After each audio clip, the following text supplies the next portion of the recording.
Hi everyone, welcome back to my channel. So today's video is all about why some investors may lose trades even when their analysis is right. So I'll be clearing up a few misconceptions and just providing a breakdown on how to avoid taking L's. So let's just jump right into it. Y'all can see here I have Tesla pulled up on the chart and y'all will see why in just a moment. Now typically most traders think that if they project the direction correctly, profits should just automatically follow. But truthfully, I've seen several examples where traders are directionally correct and they still lose money. Now the question of course is why? Now typically when I'm mentoring new traders, I find that it's one of three reasons. They're either one, entering positions too early, or they're oversized in a position, or it could potentially be that they're undisciplined in a trade. And any of these three can erase even the most perfect analysis. Now, sometimes it's a combination of the three, but that just adds to the fact that you're increasing the likelihood of a trade going against you. So to elaborate on this a little more, I'm going to go ahead and zoom in here. And I want to go ahead and briefly discuss mistimed entries, because there definitely is a cost of being too early in a trade. Now, we all know that timing is one of the most important factors of any trade, but it's also one of the most under-discussed topics of value trades. Many traders may see the right move forming, but they enter before confirmation. And in some cases, price is still retesting, liquidity hasn't fully shifted, or volume just hasn't validated the move all the way. And that's where problems may arise. An otherwise easy trade can quickly become a regret just off those three components alone. So price, liquidity, and volume play a major role in how a trade fares in your favor or against you. So let me point out a prime example. This candle here at 9:16 a.m. today. Obviously, this is a bullish candle with a strong body. And then the next candle immediately thereafter at 9:18 a.m. was also a long bullish candle as well. Now we can see here that this candle's open was pretty much at the close of the candle that preceded it, hence confirming and showing strong momentum to the upside.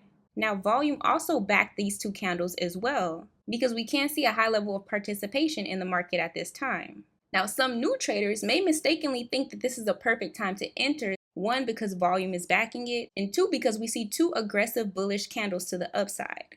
And because there's so much buying pressure within these two candles, that would serve as also further confirmation that this may be a valid trade. However, experienced traders will look at this and understand exactly what needs to take place in order to make sure you are fully confirming this trade. So the very next candle here at 9:20 a.m. is a candle full of indecision. So let me zoom it in a little bit more so y'all can see exactly what I'm talking about. So if we were to go here and take a look at 9:20 a.m. as mentioned, this specific candle has a decent sized upper wick and a longer bottom wick. Now the body of this candle is fairly short in comparison to the candles from the previous 4 minutes. Now what this would immediately alert to experienced traders is that there's a level of indifference in the market. And one is simply just based on the wicks alone, and then also combining that with the short body of the candle, and then also with the slight drop off of volume. But it doesn't stop there. If you were to take a look at the body of this candle, you'll notice that it's actually inside the top wick of the candle that preceded it. So if you're brand new to trading, you may be questioning, okay, well, what does that mean? What does that have to do with anything? And the most simplistic way to break this down is think about it like this. The upper wick is showing you that this is the highest that the price was for this specific 2 minutes, because I am on the 2-minute time frame. And with the stock being pushed to the highest of those 2 minutes, we can see that there was not a ton of selling pressure because the upper wick is not that large, hence showing that at this time buyers were in full control for the most part. Now how this contrasts with the candle that follows here at 9:20 a.m., with the body of this candle being in the same range of the upper wick of this candle, this clearly displayed that there was no more room for any more buying pressure because the body of the candle did not exceed above that upper wick. And because it didn't exceed above the upper wick, it shows that there's a slowdown, there's lacking intensity in the buying interest. So I hope that makes sense. Now again, a clue to avoid mistimed entries is that the volume should validate your bias. Now that's why I was referencing that this would ideally for new traders present itself to be a quality setup for a trade. But for those who have that experience and understand how the market works, you know that if you're looking at the candles, if momentum is drying up, it's not a breakout, it's a trap. Hence exactly what this would have been for anyone who would have entered on the third candle confirmation. Because clearly the stock rejected on the next candle, consolidated for a moment, and then ultimately entered into a downtrend for 8 minutes. And one clue to avoid mistimed entries is that volume should always validate your bias. Now, I'm fully aware some people do not trade by analyzing volume, And if that's the case, there's no problem with that because that's a commitment to focusing solely on the charts and evaluating buying and selling pressure singularly. Now, another clue to avoid inaccurate entries is waiting for the retest. Some traders look at the charts by viewing the first breakout candle as an opportunity. But more often than not, in some cases, the first breakout candle too often shakes traders out. Meanwhile, the second or third candle can confirm or deny institutional interest. So be leery of what I'll call a false start of candles in a breakout sequence. Hence here from 934 to 936, and then this immediate rejection here at 938. Now with that, you'll also want to avoid chasing strength. So if you're entering late, especially when options trading, that can be just as damaging as entering too early because the market needs a clear high or low, not exhaustion in either direction. Meaning, because the moment you catch the end of a profitable trade, it's really one of the worst situations to be in. So yeah, mistimed entries cost more than stop losses in a lot of cases. They can destroy price action surety and make traders second guess the read even when they're correct. So just be sure not to get caught up in this way. Okay, so the second thing I wanted to discuss is poor trade structure. You can definitely win the direction, but have losing math as well. Now, what I mean by that is that having the right bias doesn't matter if your risk to reward ratio is inverted. So let me go ahead and provide an example. Let's say you're risking $200 to make $100. You're risking $200 to make $100 is a losing structure because the math works against you. Even if you're right more than half the time, your losses will outpace your gains in this case. And then over time, this negative ratio, it erodes consistency and forces you to win at an unsustainable accuracy rate just to simply break even. And then at that rate, trading becomes almost pointless. So yeah, there's no benefit there.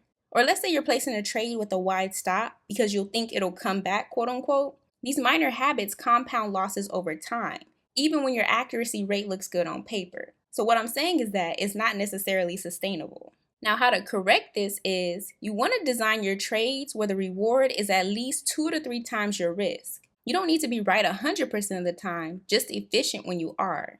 Also, if you're brand new, you want to avoid all-in entries because you want to scale into your strength. The benefit in this is that it helps build a position as confirmation appears. So going back to this example here at the start of the market today, this candle here at 834, candle here at 836, and 838. All presented bullish pressure. But it's important to know the specific stock that you're trading. We all know that Tesla has a very quick run to the upside and also quick rejects to the downside. So you can use the ATR, which is the average true range, to size stops based upon volatility instead of emotion. So best believe that a structured trade has some form of symmetry, either a defined risk, it has a calculated size, and even measurable probability. Without that, even correct trades can become losing ones. Now, I also think it's super important to touch on ignored risk management because traders often interpret risk management as setting a stop loss and then they just move on. And honestly, that's surface level thinking. Nothing wrong with that if you're a beginner, but it's much deeper than that. Because true risk management means controlling exposure. There's also a sequence to it and correlation, all of which can destroy profits if you ignore it. So before you even hop into a trade, make sure when you're reading the option chain, you have the accuracy to understand what these numbers mean. Never ignore the Greeks, of course, and then always account for open interest and volume. Now, the real layer of risk management is exposure and sequence. With exposure, you never have multiple trades tied to the same catalyst or market theme. Reason being is because correlated losses multiply fast. So for example, let me go ahead and pull up NVIDIA here on the chart so y'all can see exactly what I mean by that. And we'll go ahead and take a look at today. Now we clearly see here at the start of the market, there was some bullish sentiment to the upside, but there was a quick sell-off to the downside. From there, the later part of the early morning was a bit consolidated, and then there was a bit more selling pressure here. The market then consolidated some more, and then we saw buyers take back over control, but it's pretty choppy as y'all can see. Now, if I go ahead and pull up QQQ, for example, same thing. I'll go ahead and zoom in as well. We can see for the majority of the morning, it mirrored the same thing. An uptrend to start, a clear rejection, and then the market was pretty much consolidating with a slight sell-off here. It continued to consolidate, and then we saw buyers take back over control. Still very choppy, but we can see that it is to the upside. Now, the reason I bring up this example is that if you're day trading a tech company like NVIDIA and the trade happens to not be in your favor, you don't want to accidentally double down on a QQQ trade at the same time because we know much of the holdings that are in this ETF are NVIDIA. So the chances of the market not following suit on one to the other are slim to none. Essentially, all I'm saying is that one typically correlates with the other. So if you're in a losing trade on one, it's important that you're not in a losing trade on both. So I hope that makes sense. Now with the sequence, losing from time to time is inevitable. We all know that. It happens. But your position sizing should automatically shrink after consecutive red trades because it's probably time to pause and reevaluate some things. Account heat is another factor of this. I recommend not risking more than 10 to 20% of your account's total equity at one time across any position. Anything more than that just may be excessive. But of course, you can choose to do more if that's your trading style. And then the last thing I definitely wanted to mention on this is just knowing that you can correct on multiple trades and still blow through an account because you were too large on all of them. So smart traders stay solvent long enough for probabilities to work in their favor. So always keep that in mind. All right, so going back to Tesla. Now, an additional reason that most traders lose even when they're right is because they need the market to validate them. And that in itself is never a good idea.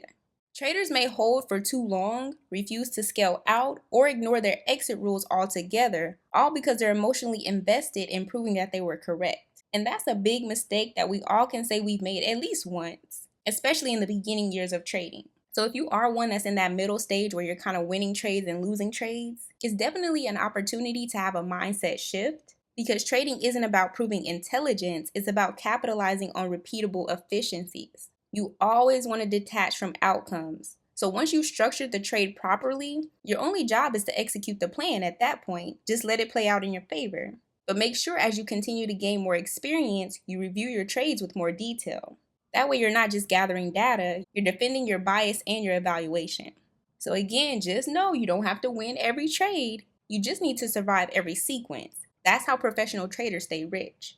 And then another facet of this is the missing system, which is turning accuracy into consistency. A major part of this is that you can consistently profit from a setup that aligns in your trading outlook.